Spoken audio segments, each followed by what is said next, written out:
Hey there folks, Mark Johnson, Tech Snobs. Full unboxing on the Samsung Gear 2. This is the follow-up to last year's Galaxy Gear. As you can see, they've dropped the branding of it this year, just calling it the Gear 2. Main reason for that is using the Tizen operating system, which is Samsung's operating system. As you can see right here on the back, it's front clear in the center, Tizen. So that's the new OS. It doesn't run Android, so it should be better performing, hopefully, than the last one. This one is IP67 certified dust and water resistant, so you can get it wet. Bluetooth 4.0, still got the gorgeous Super AMOLED display.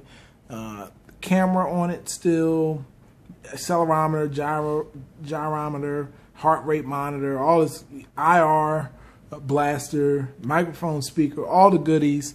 Still $299. Is it worth it?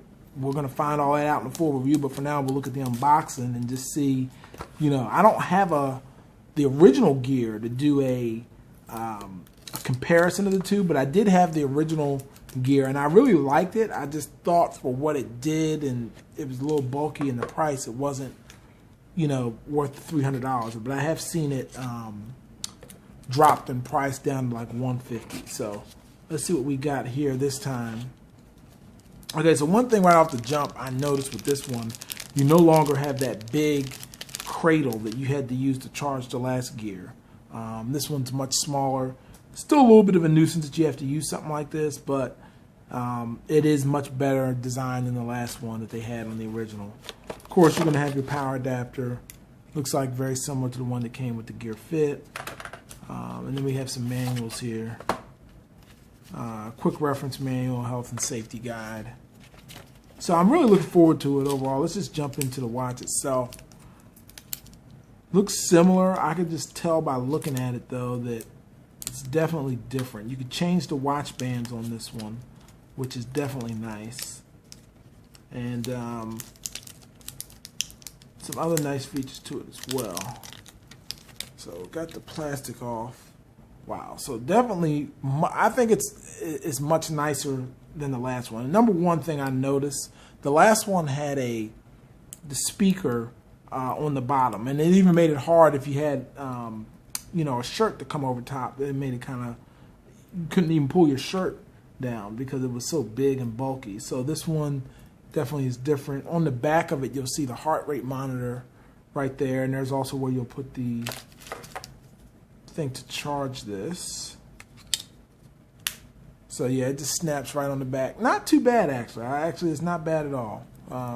Much better than the last time. Let's go ahead and power this thing up. You see Gear 2. Also, the camera is no longer on the watch band itself. It's actually a part of the unit at the top, which is much better, which gives them the ability to allow you to change watch bands. And like I said, this one doesn't look too, compared to the last one, it definitely doesn't seem as bulky, which is a good thing. A little bit more of a pain. There we go. So there you go with the watch on the wrist. It's not as bulky. It does have the one button there. So we're going to get into the Gear Manager. So it probably will have some kind of firmware update, I'm assuming. Just like the Gear Fit did. So we're going to jump into that real quick, see if we can get it updated. Okay, one thing I do like, as soon as I grabbed, it automatically just started downloading on the on my Galaxy S5. It's pretty cool. It found the Gear 2. It downloaded, I think it was a 38 meg update. It's already gone so fast. So it's actually now it's doing a firmware update. So big kudos to Samsung on that part. It's making it a little bit more user-friendly if you already have, the right phone to use this device, which is one downfall, I would say, with these watches, that you need to have a Samsung Galaxy phone of some sort. I've seen some rumors of people getting this, the original Galaxy Gear working on Nexus 5s and so forth, but for the most part, you can only use Samsung Galaxy devices to, for the watch.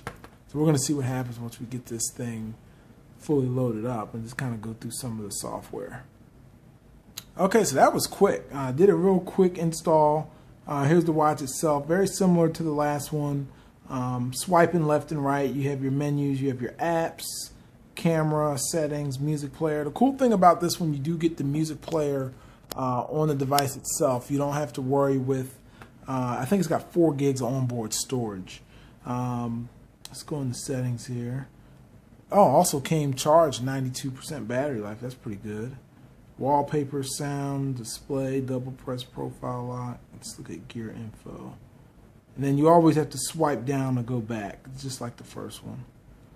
You got S-Voice. S-Voice wasn't all that great on the first one. We'll see how it is here. You have your pedometer on here, heart rate monitor, of course. Got some other controls, the volume and so forth. So far, so good on the front page. And there's even the camera. So we can go and just take a little pictures. Swipe left to open up in the gallery. So yeah, that's going to pretty much wrap it up. Of course, I'm going to play around with it some more, see how it compares to the other one. But I like the look of it. Also going to compare it, just show you what it looks like next to I got the Gear Fit. So this is what they look like, together. So Gear Fit and Gear 2. Thanks for watching, folks. Be sure to check out the site, tech-snobs.com, for more coverage. Take care.